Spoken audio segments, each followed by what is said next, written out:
안녕하세요. 오늘도 사연살롱을 찾아주셔서 감사합니다. 서울에서 교회 부설 어린이집 교사로 일하고 있는 34살 여성이에요. 매일 아이들을 만나고 함께 기도하고 성경 이야기를 들려주면서 하루하루를 보내고 있어요. 제게 이 일은 단순한 직업이 아니라 하늘에서 제게 맡겨주신 소명이라고 믿고 있거든요.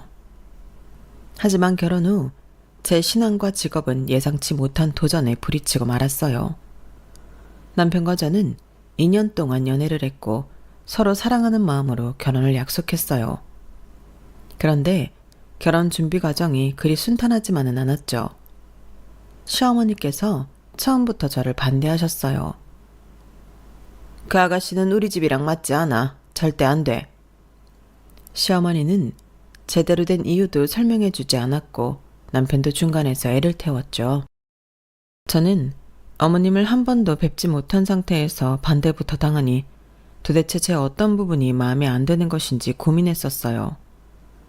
제 직업 때문인가도 생각해봤지만 연애 기간 내내 남편의 집안은 무교라고 알고 있었거든요. 그런데 어느 날 시어머니가 갑자기 태도를 바꿔서 결혼을 허락한다고 하시더라고요. 엄마가 이제 더 이상 반대하지 않으셔. 드디어 우리 결혼할 수 있어. 남편은 그렇게 환하게 웃었고 저도 그 순간이 너무 기뻤어요. 그런데 갑자기 왜? 난 아직 시어머니를 만나 뵙지도 못해서 해드린 것도 그렇다고 잘해드린 것도 없는데 왜 갑자기 생각이 바뀌신 거래? 글쎄, 나도 그것까진 잘 모르겠어. 그냥 내가 꾸준히 설득한 게 빛을 발한 게 아닐까? 남편이 중간에서 애써줬다는 사실은 이미 충분히 알고 있었으니 그때는 저도 특별히 이상하게 생각하지는 않았어요. 하지만 돌이켜보면 더 자세히 물어봐야 했어요. 왜 갑자기 반대가 사라진 건지 말이에요. 걱정했던 것과는 달리 결혼까지의 과정은 생각보다 순탄했어요. 저를 반대했다던 시댁은 그 사실이 무색하게도 저를 따뜻하고 반갑게 며느리로 맞아주셨고 그 모습에 마음속에 남아있던 마지막 의문까지 남김없이 잊혀졌죠. 결혼 과정에서 조금 쎄했던 유일한 한 가지는 제가 처음 시댁에 인사드리러 갔을 때였어요. 그날 시댁의 분위기는 다정했고 시부모님은 물론이고 시누이까지 다들 살갑게 저를 맞아주셨죠. 하지만 이상하게도 집안에 유독 굳게 잠겨있던 한 방이 있었어요. 여긴 안방인가요? 제가 조심스럽게 물었을 때 시어머니는 순간 당황한 듯한 표정을 지었어요. 아, 그냥 창고 같은 곳이야. 정리가 미처 안 돼서 좀 엉망이라 열어놓기가 민망해서 그래.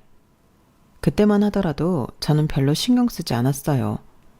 아직 가족이라기보다는 낯선 손님이 가까운 저에게 모든 방을 보여주기는 내키지 않으실 수도 있고 정리가 덜 된 창고나 손님에게 보여주기 민망한 사적인 공간이 있을 수도 있다고 생각했거든요.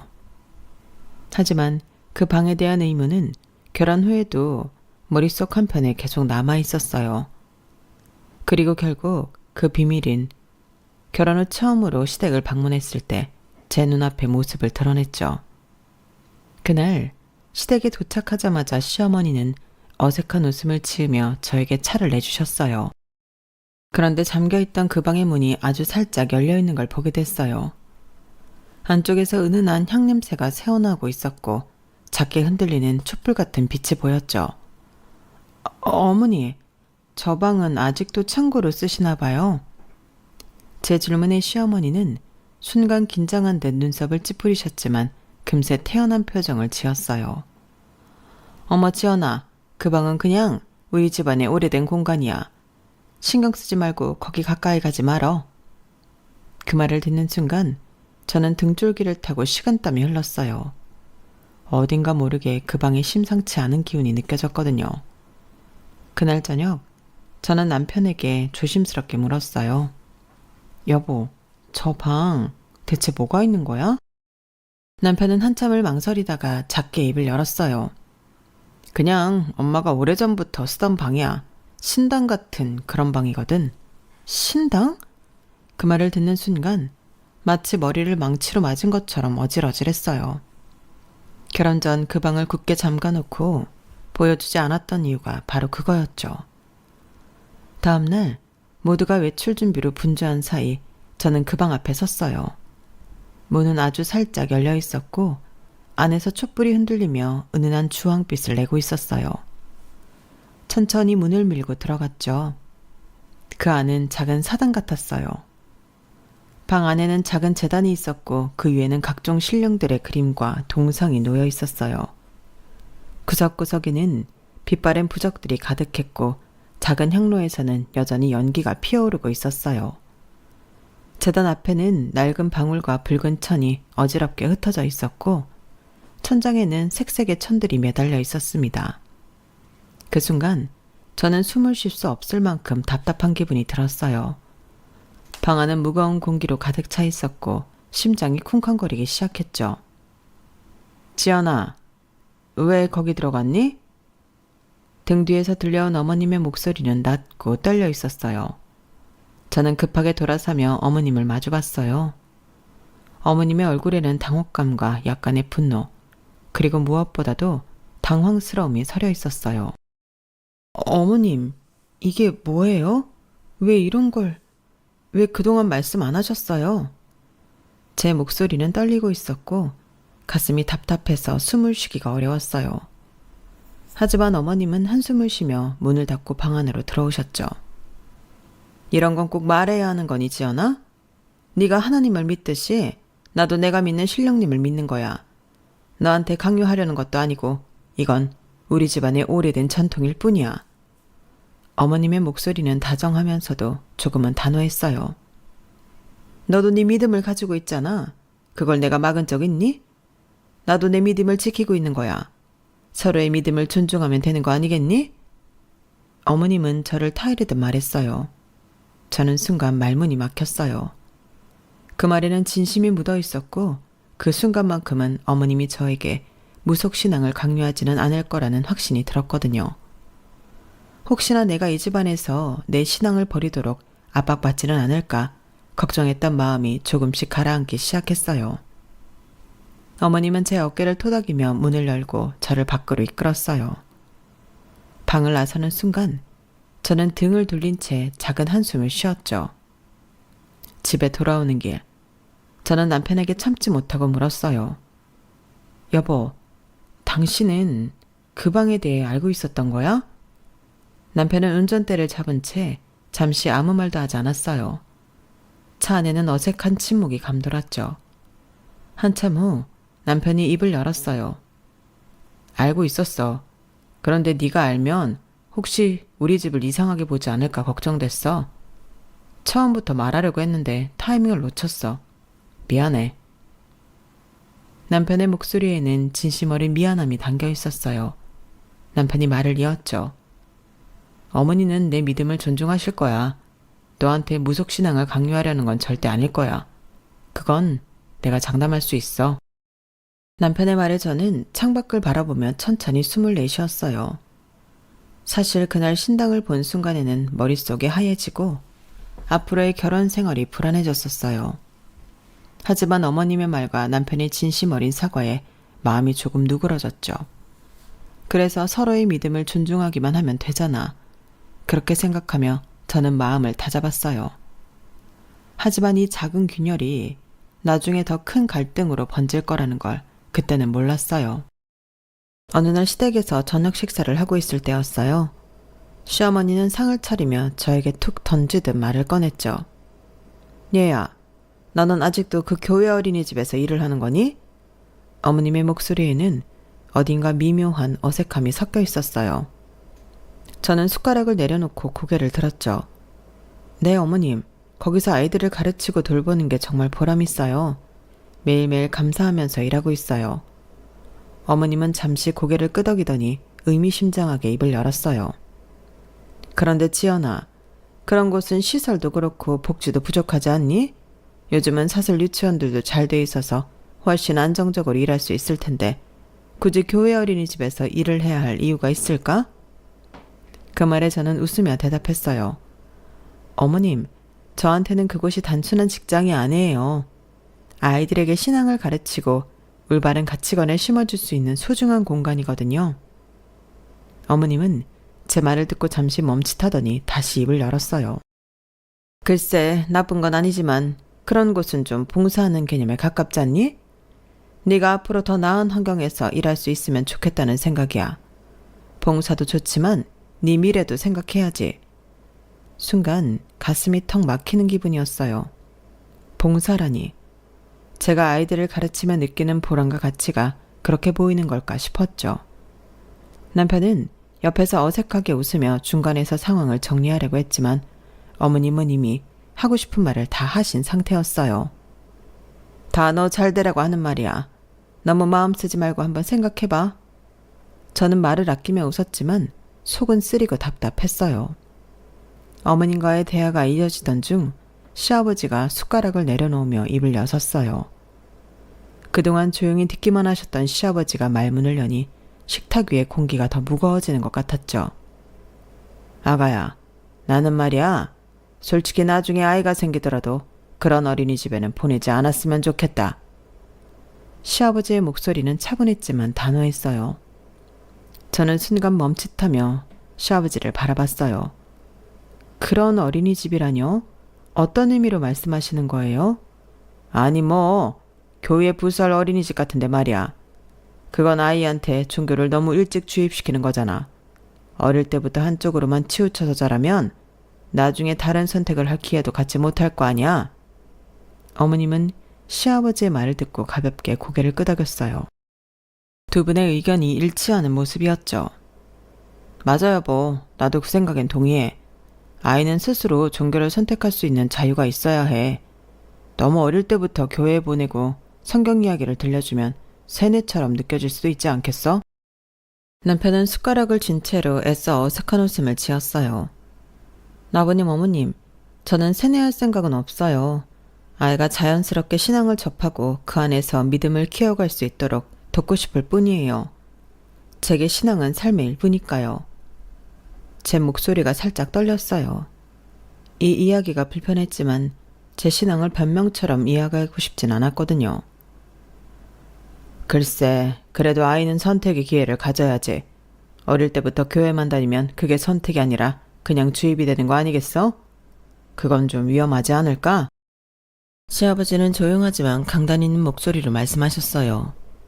저는 그 말을 듣는 순간 마음이 조금 상했어요. 제가 믿고 따르는 신앙이 주입이나 세뇌처럼 들린다는 게 너무나 속상했거든요. 아버님, 저는 신앙을 강요하려는 게 아니에요. 아이가 자라면서 자연스럽게 믿음을 느끼고 스스로 선택할 수 있도록 돕고 싶을 뿐이에요. 그것이 진짜 신앙이라고 생각하니까요. 어머님은 제 말을 듣고는 작게 한숨을 내쉬며 숟가락을 내려놓았어요. 그래도 아이한테는 조금 더 여유를 주는 게 좋지 않겠니? 다 너를 생각해서 하는 말이야. 그 말에 남편이 뒤늦게 나섰어요. 엄마, 아빠, 이 사람이 이런 이야기 들으면 기분이 좋을 리가 없잖아요. 지연이한테 신앙은 단순한 종교가 아니라 삶의 일부야.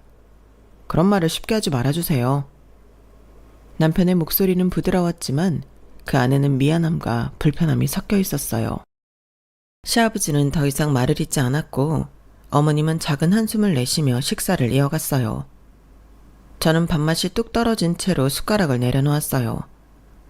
대화는 거기서 끝났지만 제 마음에는 작은 상처가 생긴 것 같았죠.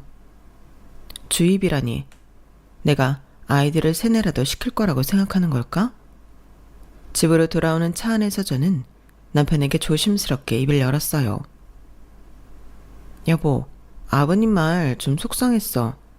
내가 신앙을 아이들에게 주입할 거라고 생각하시는 것 같아서. 남편은 한숨을 내쉬며 고개를 끄덕였어요. 나도 들으면서 좀 불편했어. 하지만 엄마 아빠는 너를 걱정해서 그런 말을 하신 걸 거야. 우리 부모님 세대는 아직 그런 것에 대해 잘 이해하지 못하는 부분이 있잖아. 그럼 나는 늘 이해만 해야 하는 거야? 나도 내 믿음을 존중받고 싶어. 내가 하는 일이 내 믿음이 너무 가볍게 여겨지는 것 같아서 마음이 너무 불편했어. 남편은 제 손을 잡으며 말했어요. 미안해. 내가 좀 더 엄마 아빠랑 얘기해 볼게. 네 믿음과 네 일이 얼마나 소중한지 내가 다 전달할게. 남편의 말에 조금은 마음이 누그러졌지만 그날 시아버지의 말과 어머님의 태도는 여전히 제 마음 한구석에 남아 있었어요. 저는 이 일로 제 신앙이 제게 얼마나 소중한지, 그리고 그것들을 아이들과 나누는 것이 얼마나 중요한 일인지 다시금 깨닫게 되었어요. 하지만 동시에 깨달았죠. 이 집안에서 제 믿음을 지키는 게 결코 쉽지는 않을 거라는 걸요. 일요일 아침 알람 소리가 울리자마자 저는 부지런히 몸을 일으켰어요. 옆에서 남편은 이불을 꼭 끌어안고 자고 있었죠. 조심스럽게 남편의 어깨를 흔들며 속삭였어요. 여보, 나 교회 다녀올게. 남편은 한쪽 눈만 살짝 뜨고 저를 바라보더니 입을 삐쭉 내밀었어요. 오늘은 가지 말고 나랑 같이 있으면 안 돼? 당신이랑 끌어안고 있고 싶은데. 주말 아침마다 이렇게 혼자 남겨지는 기분이야. 남편이 장난스럽게 말했지만 목소리에는 은근한 아쉬움이 묻어나는 것 같았어요. 미안한 마음이 들었지만 그래도 매주 주말이면 꼭 교회에 가야 한다는 마음은 변함이 없었어요. 나도 미안해. 알잖아. 일요일은 친정 식구들이랑 교회 가기로 약속한 거. 그래도 빨리 다녀와서 오후엔 온전히 당신이랑만 있을게. 오늘 저녁엔 영화도 보고 치킨도 먹자. 어때? 남편은 삐죽거리던 입꼬리를 살짝 올리며 고개를 끄덕였어요. 알겠어. 대신 약속해. 오늘 저녁은 치킨 꼭 먹는 거다. 귀엽게 투정 부리는 남편의 볼에 가볍게 입을 맞추고 옷을 챙겨 입고 집을 나섰어요. 교회에 도착하니 친정 식구들이 벌써 와 있었어요. 엄마, 아빠, 언니, 형부까지 다들 밝은 얼굴로 저를 맞아줬어요. 예배가 끝나고 나서는 교회 식당에서 점심을 먹었는데 그날 메뉴는 따뜻한 소고기 뭇국과 밥이었어요. 식탁에 둘러앉아 이런저런 이야기를 나누다 보니 언니와 형부의 다정한 모습이 눈에 들어왔어요. 형부는 언니 밥그릇에 국물을 떠넣어주고 언니는 형부를 보며 싱긋 웃고 있었죠. 엄마는 그 모습을 보며 흐뭇하게 웃으셨어요. 너희 둘은 언제 봐도 참 보기 좋다. 깨가 쏟아진다 쏟아져. 엄마의 말에 언니가 어깨를 으쓱하며 저를 바라봤어요. 그래서 내가 그랬잖아. 종교가 같은 사람이랑 결혼하는 게 베스트라고. 언니의 말을 듣고 저는 피식 웃으며 대답했어요. 마음에 드는 사람 찾는 것도 어려운데 종교까지 맞는 사람을 찾으라니. 그건 진짜 하늘이 내려준 운 아니겠어? 언니는 복 받은 거지. 그런가? 언니는 입을 삐죽 내밀었지만 형부는 언니의 손을 잡으며 웃었어요. 정말 둘이 매주 손을 잡고 성실하게 교회에 함께 다니는 모습을 볼 때마다 따뜻하고 부러웠어요. 그때 형부가 말을 이어갔어요. 그래도 맞는 말이야. 종교가 다르면 아무래도 작은 것에서도 부딪힐 일이 많아지니까. 서로의 믿음을 존중하는 게 쉬운 일이 아니거든. 아빠는 고개를 끄덕이며 한마디 덧붙이셨어요. 그래도 다른 종교라도 믿지 않는 게 어디냐. 무교면 그래도 덜 부딪히지. 너희는 그나마 나은 거야. 엄마도 맞장구를 치셨어요. 맞아. 무교면 그래도 덜 싸우지. 종교가 다르면 은근히 작은 일로도 갈등이 생기잖아. 부모님의 말에 저는 어색하게 웃었어요. 무교라서 다행이라니. 솔직히 와닿지 않았거든요. 무교라면 좋았을 텐데 시댁은 무교가 아니라 무속신앙에 깊이 빠져있는 듯 했으니까요. 신당의 촛불, 향냄새, 시어머니의 단호했던 말투가 머릿속을 스쳤지만 저는 금방 고개를 흔들며 생각을 털어내려고 했어요. 오늘은 가족들과 함께하는 소중한 시간인데 괜한 생각으로 마음을 무겁게 하고 싶지 않았거든요. 다시 웃으며 밥을 한 입 떴어요. 엄마, 아빠, 그래도 저희 남편은 저를 존중해 주려고 해요. 교회에 가는 것도 이해해주고 주말에 혼자 남는 거 싫어하면서도 매번 군말 없이 친정 식구들이랑 시간 보내고 오게끔 보내주잖아요. 아빠는 고개를 끄덕이며 제 손을 따뜻하게 잡아주셨어요. 그래, 그거면 된 거야. 서로 이해하고 존중하는 게 가장 중요한 거지. 점심을 다 먹고 집으로 돌아가는 길에 괜히 마음이 허전했어요. 언니와 형부의 다정한 모습, 부모님의 따뜻한 위로까지. 모든 게 감사했던 하루였지만 나 혼자만 어딘가 조금 다른 길을 걷고 있다는 느낌이 자꾸만 들었어요. 하지만 남편이 집에서 나를 기다리고 있을 생각을 하니 마음이 조금 나아졌어요. 남편은 나를 존중해 주려고 노력하는 사람이니까 그거면 됐지. 그렇게 마음을 다잡았죠. 신당을 발견한 그날 이후로 솔직히 남편을 조금 의심했었어요. 시댁이 그렇게 깊이 무속신앙에 빠져 있는 걸 보면 남편도 나에게 숨기고 있는 무언가가 있지는 않을까 싶었거든요. 혹시 남편도 어딘가에서 몰래 점을 보고 사주를 믿고 나에게 말하지 않는 무속적인 믿음을 가지고 있는 건 아닐까. 그런 생각이 머릿속을 떠나지 않았죠. 하지만 곰곰이 생각해보니 남편은 연애할 때부터 그런 것에 전혀 관심이 없었어요. 친구들이 재미삼아 사주를 보러 가자고 해도 귀찮아하며 가지 않았고 심심풀이로 보는 별자리 운세 같은 것도 심드렁하게 넘기곤 했었죠. 결혼 후에도 그런 모습은 달라지지 않았어요. 시댁과는 다르게 남편은 평범한 무교로 남아있었던 거예요. 게다가 남편은 여전히 나에게 다정했어요. 퇴근 후에는 늘 장난스러운 말투로 농담을 건넸고 주말에는 함께 영화를 보고 맛있는 음식을 먹으며 시간을 보냈어요. 그런 남편을 보며 그래, 남편만큼은 괜찮다. 이 사람과 함께라면 어떻게든 잘 살아갈 수 있겠지 라고 생각했죠. 그걸로 충분했어요. 얼마 후 시부모님의 생신날 온 가족이 모여 작은 케이크에 촛불을 켜고 생일 축하 노래를 불렀어요. 어머님은 촛불을 끄시며 활짝 웃으셨고 아버님은 조용하지만 흐뭇한 미소로 그 모습을 지켜보셨죠. 남편과 저는 나란히 앉아 그 모습을 보며 함께 박수를 쳤어요. 케이크를 자르고 조각을 나누며 다 같이 둘러앉아 이야기를 나눴어요. 이런저런 대화가 오가던 중 어머님이 갑자기 환한 얼굴로 입을 여셨어요. 아, 맞다. 우리한테 좋은 식사권이 생겼어. 아주 고급 레스토랑인데 주말은 일요일에만 예약이 가능하대. 우리 가족 다 같이 가면 정말 좋을 것 같아서 잡아놨거든. 어머님의 말에 식탁에 있던 모두가 귀를 기울였어요. 아, 일요일이요? 제가 조심스럽게 말을 꺼내자 어머님은 바로 웃으며 대답하셨어요. 그래, 일요일 점심이야. 아주 유명한 곳인데 평소엔 예약하기도 힘든 곳이라더라고. 아버님도 덧붙이셨어요. 이런 게 흔치 않아. 가족끼리 오붓하게 좋은 시간 보내고 오면 얼마나 좋아. 하지만 저는 순간 말문이 막혔어요. 일요일은 늘 친정 가족들과 교회에 가는 날이니까요. 남편이 내 눈치를 살피는 게 느껴졌어요. 어머님, 정말 좋은 기회인 것 같아요. 그런데 저는 일요일마다 교회에 가거든요.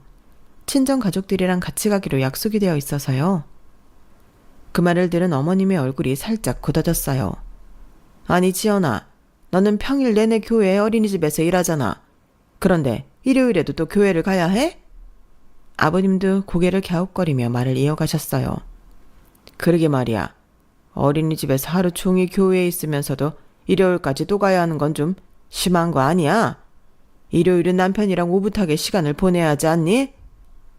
저는 최대한 부드럽게 미소를 지으며 대답했어요. 어머님, 아버님, 어린이집에서 일하는 거랑 주말에 교회를 가는 건 조금 달라요. 평일엔 아이들을 돌보고 가르치지만 일요일은 제 믿음을 위해 예배를 드리러 가는 거예요. 하지만 어머님은 여전히 고개를 갸웃거리며 이해하기 어렵다는 표정을 지었어요. 그래도 남편이랑 주말에 시간을 보내는 게 더 중요하지 않겠니? 가족끼리 함께 좋은 곳에서 식사하는 것도 의미 있는 일이잖아. 아버님도 한숨을 내쉬며 말을 보탰어요. 이런 기회는 흔치 않아서 하는 말이야. 믿음도 믿음이지만 가족끼리 이런 좋은 시간을 보내는 것도 너희한테 좋은 추억이 될 텐데. 남편이 그제야 조용히 입을 열었어요. 엄마, 아빠, 이 사람이 일요일에 교회를 가는 건 저희끼리 다 합의가 되어 있는 부분이에요. 장인 장모님도 그렇고 이 사람한테는 교회가 정말 중요한 곳이니까요. 저도 그걸 존중해야 한다고 생각해요. 하지만 어머님은 남편의 말을 듣고도 쉽게 수긍하지 못하셨죠. 그래도 그럼 그동안 민수 너는 주말마다 혼자 있었던 거야? 얼마 되지도 않는 주말에 부부가 같이 시간을 보내는 게 당연한 거 아니니? 그렇게 쓸쓸하게 혼자 지내게 둘 거면 대체 결혼을 왜 한 거야? 어머님의 목소리에는 걱정과 서운함, 그리고 어딘가 날카로운 기운이 섞여 있었어요. 아버님도 다시 한번 덧붙이셨어요. 맞아. 부부라면 주말에 함께 시간을 보내야지. 가족끼리 함께하는 게 가장 중요한 거 아니겠어? 그 말을 듣자 저는 더 이상 아무 말도 할 수 없었어요. 남편은 저를 보호하려고 했지만 이미 마음속에 무언가가 내려앉은 것처럼 무거워졌어요. 정말 내가 잘못된 걸까? 일요일마다 남편을 혼자 두는 게 그렇게 잘못된 일이었을까? 그날 생신자리는 어색하게 끝났고 집으로 돌아오는 차 안에서 남편은 조용히 내 손을 잡았어요. 여보, 너무 신경 쓰지 마. 부모님이 그렇게 말씀하신 건 그냥 걱정돼서 그러신 거야. 내가 잘 말씀드릴게. 남편의 말은 따뜻했고 진심이 느껴졌지만 제 마음 한구석에는 여전히 씁쓸함이 남아 있었어요. 얼마 후 일요일 아침, 교회에 갈 준비를 하고 있는데 엄마한테서 전화가 왔어요. 엄마, 나 이제 나가는데 무슨 일이야? 엄마는 평소와 달리 목소리가 조금 떨리는 것 같았어요.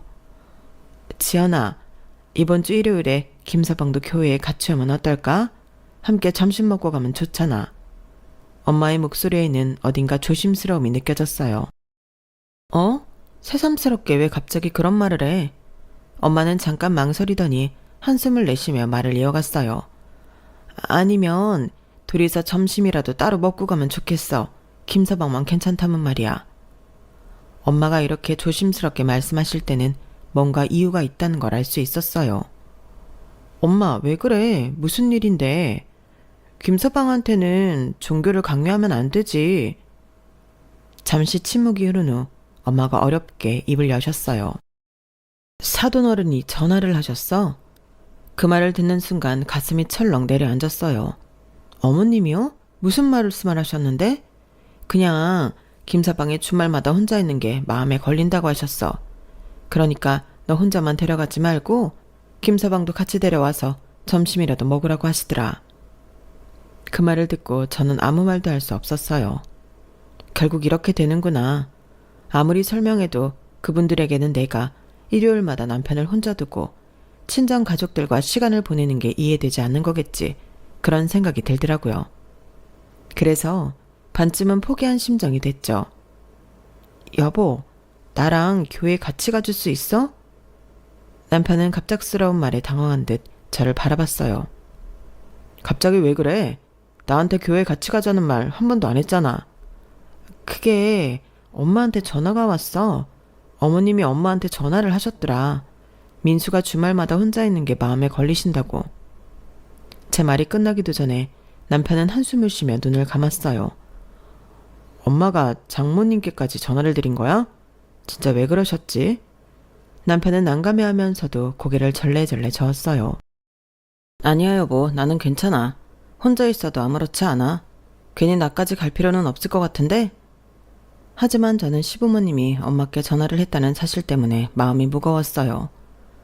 그래도 엄마가 괜히 마음 쓰실 것 같아서 그래 예배까진 안 드려도 돼. 그냥 점심만 같이 먹고 가도 괜찮아. 남편은 제가 친정 식구들 입장을 신경 쓰는 걸 눈치챘는지 잠시 생각하더니 고개를 저었어요. 아니야, 갈 거면 제대로 가야지. 밥만 먹으러 가는 건 좀 그렇잖아. 예배도 같이 드리고 점심도 같이 먹자. 그 말에 저는 깜짝 놀랐어요. 사실 남편이 그렇게 말할 거라고는 생각도 못 했거든요. 정말? 아침부터 같이 갈 수 있겠어? 남편은 웃으며 고개를 끄덕였어요. 괜히 점심시간에만 가면 더 어색해질 것 같아서 그냥 처음부터 같이 가는 게 나을 것 같아. 고마워 여보. 고맙긴. 오히려 내가 죄송하지. 그렇게 남편과 함께 일요일 아침 교회로 향했어요. 예배 시간보다 조금 일찍 도착했는데 친정 부모님과 엄니, 형부가 우리를 맞이하러 나왔어요. 엄마는 남편을 보며 환하게 웃었어요. 민수야, 이렇게 아침부터 와줘서 정말 고맙다. 너 피곤하진 않니? 남편은 쑥스러운 듯 웃으며 고개를 저었어요. 아니에요 장모님, 괜찮습니다. 제가 처음 와보는 거라서 좀 어색하긴 하지만 잘 따라가 보겠습니다. 아빠도 남편의 어깨를 툭툭 두드리며 말했어요. 아유, 이렇게 아침부터 와주니 정말 기특하네. 마음 편하게 있다 가렴. 언니와 형부도 환한 미소로 남편을 맞이해줬어요. 어색할 수도 있겠지만 금방 편안해질 거예요. 예배 끝나고 먹는 밥도 정말 맛있어요. 남편은 긴장한 얼굴로 제 손을 꼭 잡으며 예배당 안으로 들어갔어요. 예배가 시작되고 남편은 조용히 옆에 앉아 설교를 들었어요. 처음에는 어색한 듯 두리번거리던 남편이었지만 시간이 지나면서 점점 진지한 얼굴로 설교에 집중하기 시작했죠. 찬송가가 울려 퍼질 때도 조용히 가사를 따라 읽는 모습이 보였어요. 남편이 이렇게 마음을 열어주다니 정말 고맙기도 하고 뿌듯하기도 했어요. 예배가 끝난 후 우리는 교회 식당으로 향했어요. 친정 부모님과 언니, 형부와 함께 긴 테이블에 둘러 앉았죠. 남편은 따뜻한 국물을 한 입 떠먹더니 눈이 휘둥그레졌어요. 여기 밥 진짜 맛있네요. 정성이 가득한 맛이랄까? 생각보다 훨씬 좋아요. 엄마는 흐뭇하게 남편을 바라보며 말씀하셨어요. 그렇지. 여기 밥은 정말 많은 분들이 정성껏 준비해 주시는 거거든. 아빠도 밥을 드시다 말고 남편을 바라보며 웃었어요. 오늘은 생각보다 편안하고 좋네요. 와보길 잘한 것 같아요. 언니와 형부도 남편과 이런저런 이야기를 나누었고 분위기는 어느새 화기애애해졌어요. 남편은 처음에는 어색해했지만 시간이 지나면서 편안한 얼굴로 대화를 이어갔어요. 그러게요. 처음엔 좀 어색했는데 이상하게 여기 있으니 마음이 편안해지네요. 와이프도 이해가 되고요. 좀 더 많이 이해해 볼게요. 그 말을 듣고 마음이 한결 놓였어요.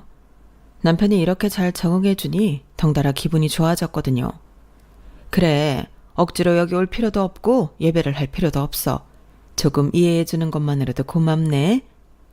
점심을 마친 후 우리는 친정 부모님과 함께 차를 마시며 이야기를 나눴어요. 남편은 농담도 하며 분위기를 풀었고 친정 가족들은 남편을 따뜻하게 맞아주었죠. 그날 남편 덕분에 저는 오랜만에 정말 편안하고 행복한 주말을 보냈어요.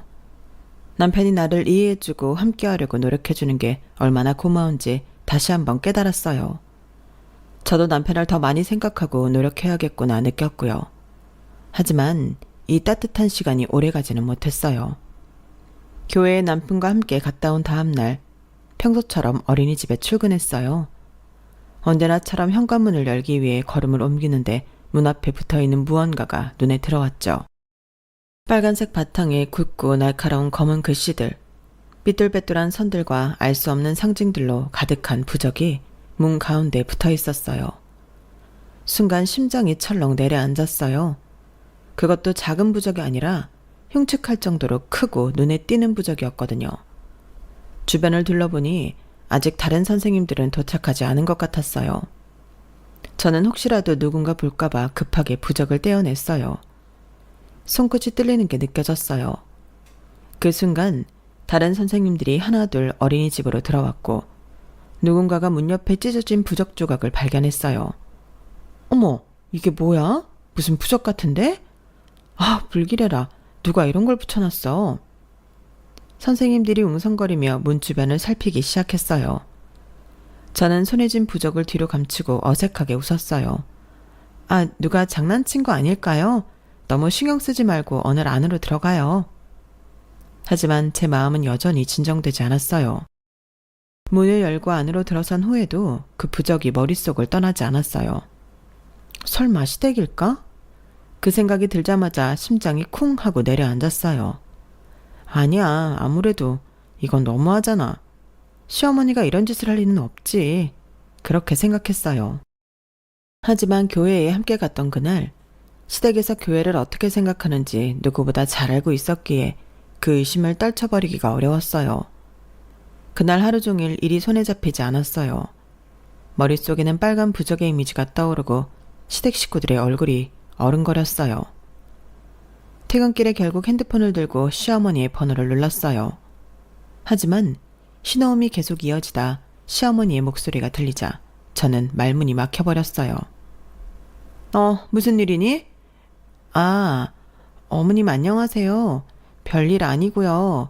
그냥 안부 전화 드렸어요. 시어머니는 반갑게 웃으며 이런저런 안부를 물으셨지만 저는 그저 대충 얼버무리며 전화를 끊었어요. 설마 진짜 시댁에서 이런 걸 붙인 건 아니겠지? 아무리 생각해도 이건 선을 넘은 행동이었고 도무지 믿기지 않았어요. 하지만 그 의심의 씨앗은 제 안에 깊게 박혀버렸어요. 그리고 곧 그 씨앗은 더 큰 불안으로 자라나게 될 거라는 걸 그때는 알지 못했어요. 명절날 시댁 거실에는 온 가족이 둘러앉아 식사를 하고 있었어요. 남편이 갑자기 고개를 들어 저를 보면서 자연스럽게 말을 꺼냈어요. 여보, 지난번에 우리 예배드린 날 말이야. 그 말이 떨어지는 순간 숟가락을 든 어머님의 손이 공중에 멈췄어요. 아버님도 손을 멈추고 남편을 빤히 바라보셨어요. 뭐라고? 너 지금 뭐라고 했니? 남편은 자신이 무심코 말을 꺼냈다는 걸 그제야 깨달은 듯 멈칫하며 어머님을 바라봤어요. 아, 엄마. 그냥 지난번에 지연이랑 교회에 가서 예배드렸던 이야기예요. 별일 아니에요. 예배를 드렸다고? 어머님의 목소리는 떨리고 있었고 아버님의 표정은 점점 굳어갔어요. 민수야, 네가 교회에 가서 예배를 드렸다고? 네가 지금 제정신이니? 네가 어떻게 그런 곳에 가서 앉아있을 수가 있어? 너는 이 집안의 맏아들이야. 네가 지켜야 할 게 뭔지 몰라? 네가 얘한테 종교를 포기하기는 못할 망정 네가 거기에 가서 예배까지 드려? 민수야, 네가 교회에 갔다는 것 자체가 말이 안 돼. 우리가 그동안 어떻게 이 집안을 지켜왔는데? 남편은 손을 들어 어머님의 말을 막으며 말했어요. 엄마, 그만하세요. 그렇게까지 말씀하실 필요 없잖아요. 지연이한테도 신뢰되는 말이에요. 그리고 엄마가 먼저 장모님께 전화를 해서 제가 교회에 가게 된 거 아니에요. 그리고 이 집안은 저한테 교회 다니라고 강요할 생각조차 없어요. 안심하세요. 저도 그날 죄송해서 가게 된 거고요. 다닐 생각 없다니까요. 서로 존중하면서 살면 되잖아요. 왜 그렇게 무언가를 강요해야 해요? 내가 언제 너보고 교회 가라고 했어? 예배를 드리라고 했냐고. 일요일 점심에 네가 혼자 밥을 먹는 게 안타까워서 밥이라도 데려가서 같이 먹이라고 한 거였지. 예배까지 데리고 가라고 한 적은 없어? 아버님도 고개를 저으며 말을 이어갔어요. 그건 그렇지. 민수야, 그건 선을 넘은 거다. 어머님은 다시 저를 보며 말을 이어갔어요. 그렇게까지 해서 우리 아들까지 교회를 끌어들이는 거 이거 정말 아니야? 사돈 어른도 참 보통이 아니시네. 어떻게 그런 식으로? 그 순간 남편이 더는 참지 못한 듯 목소리를 높였어요. 엄마, 제발 그만하세요. 이 사람이 무슨 잘못을 했다고 그렇게 말씀하시는 거예요? 어머님은 차갑게 남편을 바라보며 말을 던졌어요. 너희 결혼 왜 우리가 처음에 반대했는지 벌써 잊었니? 네가 이어아야 결혼하면 안 된다고 신령님이 말씀하셨잖아. 그게 다 그 아이가 모태신앙이라서 그런 거야. 그 순간 제 머릿속이 멍해졌어요. 모태신앙이라서 반대하셨다고요? 제 목소리는 떨렸고 눈앞이 흐릿해지는 것 같았어요. 그래, 신점에서 뭐라고 했는지 알아? 너를 이 집안으로 들여서 개종시키면 이 집안의 대대손손 복이 깃든다고 했어. 네가 종교를 포기하게 해야 한다고 했다고? 그 말이 끝나자 거실은 숨막히는 정적이 휩싸였어요. 여보, 이 사실을 알고 있었어? 남편은 고개를 숙이며 힘겹게 입을 열었어요. 여보, 나도 결혼하고 나서야 알았어. 엄마가 나중에 얘기해줬어. 그래서 어떻게 말해야 할지 몰랐어. 미안해. 정말 미안해. 그 말을 듣자 갑자기 제 안에 쌓여있던 분노와 억울함, 배신감이 한 번에 터져나왔어요. 그래서 어린이집에 부적을 붙인 것도 어머님이세요? 결국 그게 어머님 짓이었냐고요? 제 목소리는 거실에 울려 퍼졌고 시어머니는 당황하며 시선을 피했어요. 그건 네가 우리 집을 위해 조금만 더 노력해줬으면 해서 그랬던 거야. 다 너를 위해서였어. 저를 위해서라고요? 제 직장 문 앞에 그런 걸 붙여놓고 사람들이 수군거리게 만들어놓고 그게 저를 위한 거라고요? 남편은 그제야 모든 상황을 이해한 듯 눈을 동그랗게 뜨고 시어머니를 바라봤어요. 엄마, 진짜 엄마가 어린이집에 그런 걸 붙이셨어요? 어떻게 그럴 수가 있어요? 하지만 시어머니는 말을 잇지 못하고 시선을 피했어요. 저는 더 이상 참을 수가 없었어요. 됐어요. 더 이상 이 집 꼴을 못 보겠네요. 저는 거침없이 시댁의 신당으로 향했어요. 남편과 시부모님은 급하게 저를 따라왔지만 저는 이미 신당에 문을 밀고 들어섰어요. 그곳은 여전히 촛불과 향 연기, 그리고 신령들의 그림과 불상이 가득한 공간이었죠. 저는 목에 걸려있던 작은 십자가 목걸이를 꺼내 불상 위에 걸어버렸어요. 어머님도 제 기분이 어떨지 한번 당해보세요. 시어머니는 그 광경을 보고 비명을 질렀어요. 안 돼! 안 돼! 신령님 앞에 그런 걸 걸어두면 안 돼! 시아버지도 당황하며 어머님을 붙잡았어요. 이건 아니야. 너 제발 그러지 마라. 하지만 저는 멈추지 않았어요. 신당 한가운데 켜져 있던 향초를 하나둘 꺼버리기 시작했죠. 당신들이 제게 했던 짓을 그대로 되돌려드리는 것뿐이에요. 저는 제 종교를 위해 이렇게까지는 하지 않았어요. 그런데 어머님은 제 직장까지 건드렸잖아요. 어머님은 바닥에 주저앉으며 손을 떨었어요. 우리는 저렇게 불순한 것에 손댈 수 없어. 저걸 떼줘 네가. 신령님이 노하시면 우린 다 끝장이야.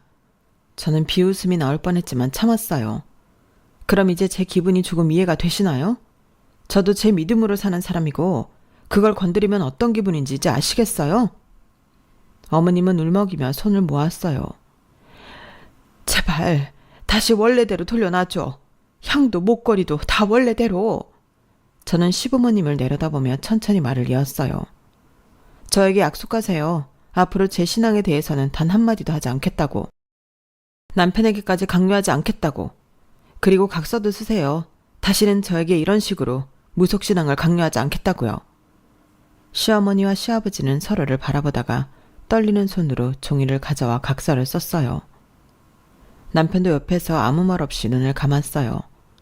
모든 것이 끝난 후 저는 천천히 불상에 걸어둔 십자가 목걸이를 떼어냈어요. 촛불과 향도 하나씩 다시 켰죠. 그제야 시어머니와 시아버지는 바닥에 주저앉은 채 숨을 몰아쉬었어요. 이제 됐어요. 더 이상 저와 제 믿음에 대해서는 언급하지 마세요. 저도 부모님의 믿음을 존중하고 응원합니다. 그날 이후 시부모님은 마치 정신을 차린 사람처럼 변했어요. 다시는 제 종교에 대해 말하지 않았고 어린이집에 부적을 붙이는 일 같은 것도 없었어요. 시댁에 갈 때마다 어머님과 아버님은 조심스레 저를 대했고 남편도 그날의 일을 마음에 깊이 새긴 듯 했어요. 남편은 어느 날 조용히 제 손을 잡고 말했어요. 엄마 아빠가 그런 이유로 결혼을 허락했던 걸 알았을 때 정말 충격적이었어. 더 일찍 말했어야 했는데 미안해. 저는 남편의 손을 꼭 잡아주었어요. 나도 알아. 당신은 그런 사람이 아니니까 괜찮아. 우리 둘은 이겨냈잖아. 그걸로 충분해. 서로 존중하면서 살면 되지. 그날의 일은 제게 평생 잊지 못할 상처이자 교훈으로 남았어요. 믿음이란 건 그저 개인의 가치관이나 취향 같은 게 아니었어요.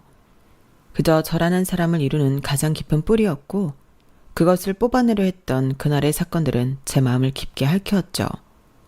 하지만 그날 저는 깨달았어요. 신앙은 강요로 이루어지는 게 아니라 스스로의 선택과 마음에서 비롯된다는 것도요. 남편은 결국 제 편이 되어주었고 시부모님도 더 이상 제 믿음에 대해 언급하지 않았어요. 완벽하게 이해받은 건 아니었지만 적어도 더는 건드리지 않겠다는 약속을 받아냈으니까요. 누군가의 믿음을 바꾸려는 행동이 얼마나 폭력적일 수 있는지 그리고 그 과정에서 얼마나 큰 상처를 줄 수 있는지를 깨달았습니다. 저는 여전히 매주 일요일 교회에 가고 제 믿음을 따르며 살아가고 있어요. 그리고 제 옆에는 남편이 그리고 믿음을 존중해주는 가족들이 있어요. 그걸로 충분합니다. 이 작은 평화가 저에게는 그 어떤 복보다 소중한 선물이니까요. 저도 시부모님 잘 모시며 현명하게 잘 살아가도록 노력해야죠. 제 이야기 들어주셔서 고맙습니다. 집안에 항상 행복이 가득하시길 바랍니다. 여러분, 사연 댓글에 응원과 현명한 조언 부탁드려요. 좋아요와 구독은 저에게 큰 힘이 됩니다. 오늘도 좋은 일 가득하세요.